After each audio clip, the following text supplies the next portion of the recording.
Okay, we are in the little tiny country town of Palermo. Oh, and there's Miss Tumbleweed. And Tamara watering her garden. Okay, Tamara, before we get into this, a little bit later when we get on the other side, we have another story that we're going to be talking about, too, that's a pretty well-known story. But we'll start out with, she's kind of got two gardens, I guess, two garden areas. So, Tamara, tell us a little bit about this one, what you have growing, and how'd you come about this idea? Is this a greenhouse frame? No. No? It's a carport frame. A carport frame. And why did you decide to go with a carport frame? Because it was here and I could block it off and hang soap to keep the deer away. Oh, look at her soaked. Yeah. We have lots of deer and they ate everything last time I tried to do a garden here. So I just hung up trellis and that's the original ivory soap. Oh, ivory soap keeps the deer out. Okay, wow. Look at the strawberry leaves. Those are big. And you've been getting strawberries, I see. I see some strawberries there. And you're kind of like the fun area of the garden that the kids play with. the blueberries and the strawberries and tomatoes are looking good. You got your squash are blooming. Okay, what's right down in there? That's a radish. Becca ate the radish and then planted the top and it came back. So I don't know if it's growing a new radish or what it's doing. Hey, now that's an interesting experiment. Replant your radish tops if you don't eat them. They're really great to eat too. Okay, and this looks like a mint here. What kind of? Like a river mint that my brother dug up down at the river. Cool. And then these tomatoes over here look sad because they're the cuts from the big plants. Uh-huh. So I cut off the suckers and they'll be putting out tomatoes faster because they're not seedlings. Yeah. Something I think I might have learned from you. Okay, what do we have in there? Those look good and healthy. These are green onions, the sweet green onions. Oh. They were over in the sunnier part of the area and they weren't growing very well, so I moved them over here and now they're taking off again. Good. Because they get shade most of the day. Yeah. Yeah, those ones are real big and healthy, but they get shade. They only get the morning sun and then they're in shade the rest of the day. Yeah. So they do better over there. Oh, very good. These are 8-ball zucchinis. 8-ball They zucchini. produce a zucchini that looks like an 8-ball, and you can cut the top off and use them to stuff. They're actually, most of them are heirloom that I do, but these ones are a hybrid because someone I know from church has them and said they're amazing. They're great for stuffed zucchini recipes. Yeah. So we thought we would try some and see how they turn out. You know, since you kind of brought that up while we're doing this and before we head to the other side, and you can... Sorry for the interruption. Don't know why the phone went off, but okay. So tell us a little bit about your church has become famous worldwide. Yes. And this is an exclusive interview with one of the members. Who are some of the newscasters that interviewed your pastor? Washington Post, Action News, which is our local. And CNN, wasn't it too? I know that there was a lot of them that wanted interviews, but Pastor quit giving them because the news was twisting everything that he said, and he just kind of got tired of all the drama, I think. I don't know. I mean, that's my words, not his. Right. Okay. And what was it all about? Well, during the COVID-19 closed down where they didn't let anybody do anything and you're supposed to stay home and shelter in place and all that. We did that for like 13 weeks. Can you tell me why you did that? Because other places didn't. Other people around didn't. Shelter in place? Yeah. Can you tell me about what caused it at your church? Because all the churches were shut down. Yeah, but yours in particular. Yes. Ours shut down for 13 weeks, like everybody else. Yeah. When they started opening the bars and the strip clubs and other places like that. they still weren't letting the churches open, and we figured, well, if the bars and strip clubs could be open, then surely our church could open its doors. Okay. So we had service on Mother's Day. One of a few churches that did, but ours is public and online, and we're very active in our community, so everybody knew about it. And one of our members had to have some blood work done 2 weeks prior to that service because of an upcoming surgery, and they, quote, accidentally tested it for COVID-19. Accidentally. Wow. And so they contacted her the day after our church service and had her come in and retest, and of course she tested positive for antibodies in the system. Antibodies in the system, not current actively sick, antibodies in the system. And public health. Which I would think would be a great thing if you have antibiotics. We want all of us to be building, I guess what they call herd immunity, I don't know, but did she ever get sick? She never had any symptoms of anything, ever. Nobody did. So then public health asked everybody to contact them and quarantine. And so our family let our bosses and everybody know and stayed home for 2 weeks according to what they asked. And they claim that not everybody in the church contacted them and worked with them. But that's not true because, like, Eric contacted the county with his email and phone number and all the information they asked for, and they never responded to him. Not once. They still to this day have not responded to him. Wow. So it wasn't that we didn't reach back out, but if it wasn't important to them, it wasn't important to us. Yeah. So. But you were still. We quarantined for 2 weeks, and then at the end of that 2 weeks, we went about our business as usual. And did they ever check to see if you quarantined? They never contacted us back, but they claimed that not everybody reached back out to them, so I don't know what their issue was. Wow. So that stirred up they decided to use your church as an example. Yes, they did. Well, the news did, and they got the community hyped up to be mad at us because we had services. How dare we? Wow.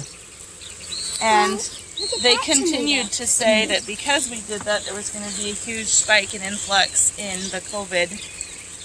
And in fact, they were only able to pin one other person that wasn't, again, sick to our church, that even had any kind of connection to our church. So 2 people out of, I don't know, they said there was over 180 people. We think there was only about 150, around between 150 and 160 people there. Yeah. That day. But out of all of them, only 2 people even have come down with it or been tested and had it. A bunch of people got tested, like people that work in the public and stuff, all went and got tested and everybody was negative. So, yeah, big outbreak. Yeah. Thank you, Jesus. So, guys, look, it's almost ready. Okay. Miss Tumbleweed wants to show you the tomatoes. Yes. Now look how big these are. They are big. Wow. And there's one little one. Don't touch the tomatoes. There's little tomatoes all over. That's our cherry tomatoes. They haven't quite started ripening yet. I started later than everybody else. That's okay. It's looking great. What are you watering there? Looks like more mint. It is. I pulled some of the mint out from over there and I put it in here because this is a shadier spot and I didn't need it for anything else. Oh, you'll have some mint for tea this winter, huh? That's my hope. Those are big carrots. They look like they're about to Now, during their 2-week quarantine, oh, look at your basil. Wow. That's really grown. Mine's finally starting to take I off. just trimmed all that back. Wow. Look at all the carrots back in there. Yes, there's carrots back there. They're in the shade. That's cool. Anyway, during your 2 weeks, you did something which we're going to show everybody when you're done here. This is my outside garden. I have 2. I have this one, which is mostly shady back here most of the day. So I put a few plants that like sun back here, just more as because this is where I started. Those are more of my suckers that I cut off. Those ones are a little older though. Here's a little, she just kind of did it on the run before they were even, you know, they didn't have everything ready to make the garden. They kind of put this together quickly, but I think it turned out kind of pretty, actually. It's a little spot out in the yard. Okay, these are the goats. They're always part of the garden, right? Sure. Well, at some point I'd like to use their manure to make manure tea. Yeah. But they poop everywhere. Our goats used to poop in one spot. And they go all over the place. Hi, Eclipse. Hi. There's Eclipse, and who's the other one, Missy? Brownie. I named her. Mom named her Eclipse. And they know their names. She's got a lump that came up by her leg. Big old ball. It looks like a growth of some sort. I don't know what that is. If it turns into a sore or something. Oh, up on top on her neck, too. No, it's down low by her shoulder. There's something up there on her neck. No, there's nothing on her Oh, neck. that's just a shade, I That's guess. just the shade. The one that she's got's down by her shoulder. It's not on her neck or breathing area or anything like that. I don't know if it was a bee sting that got infected or I don't know what it is. So I've been trying to go online and research and figure out if I can find some things that it might be and maybe find some herbs and oils and things that might be able to treat it. I don't know. Yeah. But I don't want to take our goats to somebody else's place for breeding. I'd like to find a buck that I can keep here. That way if somebody does... Mama's If somebody talking. does get sick or something, then we're not infecting a whole herd. We're just messing with our own. Right. Right. So I'm looking for one. We'll see if we can find a buck, and as soon as I find one, I'm going to put them in with them and see if we can get us some pregnant mamas. Yeah. Then we can get some goat milk. Okay. Well, you ready to go over? Yep. Let's see. And there is the guard kitty. Yeah. His name is Socks. He's our yard lion. And guess what his name is? Socks. Yeah. Because he has the Did you socks. feed the kitties this morning? Yeah. Did you? I don't remember. Why don't we go feed the kitties? They're hungry. Okay, so during your 2 weeks, tell us what happened. I got bored, You got bored. and I found a really good deal on this greenhouse online. They were clearancing them. And so I bought it, and it shipped. I bought it like the beginning of the 2-week quarantine, and I got it the second week, and Wow, that was fast. then You were meant to worked on have it. putting it together and moving. I've been slowly moving plants in. I love the way the green is on this to kind of give it almost a natural shade cloth. I see you got shade cloths up on it too. Yes. It has been super, super hot here. With the 105, 106 degree weather, if I don't put a shade cloth on here, they'd all cook in their own bags. Yeah. Because they are potted. They're not in the ground. Right. So we have to protect them extra. I use grow bags, but And- they work really well. You like them then, huh? Yes. They've got, if you can see the bottom of them where the holes are, they have like an inch or two where they hold water, but anything above that drains out. So they still stay draining, but there's always moisture in the bottom. Yeah, that's really good. And then this pepper plant, we went on vacation and had a teenager watch our place. And shocker, they didn't water like they were supposed to, and that almost died. But it's coming back now. Oh, and looks like your plants are trying to lean over on your net and take off. Yep, those ones are. It's kind of cool. I thought you had a net on this side over here, I too. did. I cut it down because I put the okras over here. And I moved the green beans because they were getting too much sun in the afternoon and they just aren't making it. My green beans, I can't get them to grow this year. I can't either. I've not had any. I've tried for 2 years and I can't get the green beans to grow. Although I I've used to got have no problem getting beans. green beans going around here, but not this year. Yeah. I just can't. These are my okra babies. That's good. They're doing really well.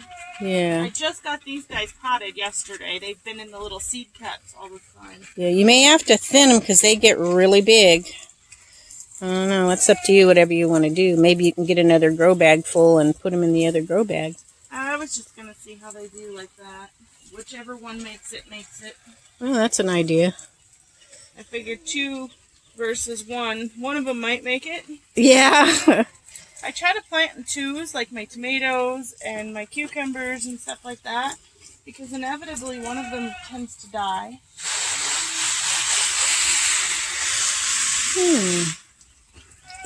I see some pretty feverfew back there. It's not feverfew. Yeah, it is. The leaves are different than yours. Remember, Rebecca took a picture and sent it to you. She did? I thought she sent it to you. Maybe she forgot. She put the leaf you gave us next to it, and it looked very different. It was not the same. Mommy, how do we make a salad? Well, it depends on what kind of salad you're making. What's this? That's the pineapple sage. Uh-huh. It got hot, though, so it burnt the leaves a little bit. So I moved it over here because it's in more shade of the shade cloth. It was on that side where the direct sun hit it. Yeah. I think I need to trim it back, too. It got too big. You said you can put that in water and make a tea with it, yeah? Mm-hmm, I do. I made a chamomile and pineapple sage drink the other night. It was pretty good. Those are yellow squash in the corner. I've got all kinds of little yellow squash hanging off of them. That's good because the rats found my squash. So what I do is I leave the front of the greenhouse open so the bees can come in during the day and pollinate. Oh. And then if I'm having trouble with anything trying to get in here, we shut it down at night. Yeah. It's been working so far. Good idea. I just love the windows along your greenhouse here, too.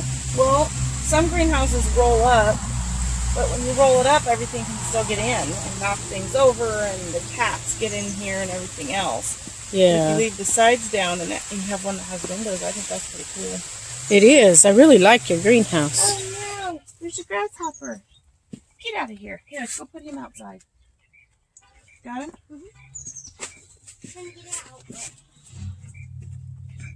Growing in the grow bags, our ground is... Can I get a jar to keep them in? No, just throw him out there.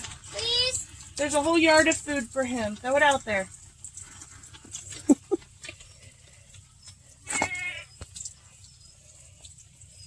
Anyway, growing in the greenhouse. Yeah, when your grow bags is kind of nice because we have such hard ground here and also a lot of moles. Yes, I can't put anything in the ground. They'll get ate. Yep. By something. Yeah. The grow bags have been doing really well this year. This is my first year doing like all the grow bags, but I like it. They work really well. I bought, my tomatoes were getting that little rot spot at the bottom. Mm-hmm. And I was looking online and stuff, and one of the girls from church that's got tomatoes, her dad does a big garden every year, and she said that he said that was most likely lack of calcium. Yep, that's what I said too. I bought an organic, it's called bone meal, but it's vegetarian, I thought. I don't know how it's bone meal, but anyway, it's a calcium feed for the plants. So I put that, you might see it down around the base, all the little white speckles. Mm-hmm. I put that on them, and then also you can save your eggshells and grind them up and put them in the pots. Yes. And it provides that extra calcium, so I've been doing that. They say it takes a while. Somebody the other day said it takes a while, but it hasn't with me. I've done that for years with the ground eggshells, and it works. Because I had some that were rotten at the bottom like that, too, in a pot. And I put the ground eggshells, and now they're not doing that. Yeah, my tomatoes are all real healthy. We've harvested a handful of them, That's and now good. they don't have the rot spots on the bottom. Yeah. Well, I'm amazed you've kept this garden alive because of the heat's been so bad. It's just been a struggle with mine, a real struggle to keep it watered. Mine's doing okay, but man, you have to keep on top of it, and it looks like that's what you're doing. Well, morning and night basically is I get in here and water. I caught him. Did you? Oh, geez. I'm going to keep him as a pet. That won't take long. No, it won't. So my cucumbers they were doing really good in here when it was like in the 80s and 90s. Yeah. But when we started hitting the hundreds, all my cucumbers went, Yeah, they've been struggling, but I just keep watering them. good. Well, at least okra loves heat. Yeah, right? And then this is our watermelon. I think next year, I was looking online, they have those great big round planters. Yeah. And I think I'm going to try a watermelon in one of the great big round ones because then it can re-root as it grows around. Yeah. And we haven't gotten any watermelon out of this yet. The plant looks beautiful, but no watermelons. We got some blossoms on there, so hopefully. Mama, he's in the garden. I tried to tap him.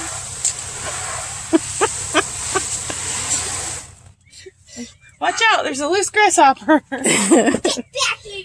Don't stomp on him. It wouldn't feel very good to get stomped on. Okay, well, Okra use a lot of water. well, they need water, but they're not like a cucumber plant or something like that. They don't require quite as much, but, just I've never grown in grow bags like that. I have some big black grow bags, but I like the idea of the white because it doesn't draw as much these heat. are you can do white or black with them. The inside of them is black. Yeah. But they suggest putting the white on the outside because it reflects the heat of the sun so Yeah. that they don't get as overheated. Right. I like that idea. I buy the grow bags, well, when I first bought my first batch, they were on sale and I bought them for like $7 something for 50 of them. Yeah? $7 and some change for like 50 of them. And then as the season went, people Mama, got... I gave him some food. See? Yeah? Now I can keep him in my room safely. Okay. So anyway, Help me soak my grasshopper. They always wanted. See? Yeah. So little though. Yeah. So anyway, I don't even know what I was saying. Oh, then they went up in price. So it was like $26 Oof. for 50. But still, this size for 50? That's not bad. 50 of them. No, it's still not a bad price because if you try to buy planters these size, you're looking at A lot of money. 12, 13, 15 cheapest ones. Yeah. These are 5-gallon. They also have 10-gallon ones. Yeah. So I was contemplating getting some 10-gallon ones for my bigger stuff like my squashes and things. Yeah. Like I said, I'm experimenting with the grow bags this year. Yeah, looks like you're doing They good. work for the herbs that people like to grow, so I figure it might work well for my veggies too. Yeah, really. Okay, well, Tamara, I thank you for the interview today, and good luck on your gardening.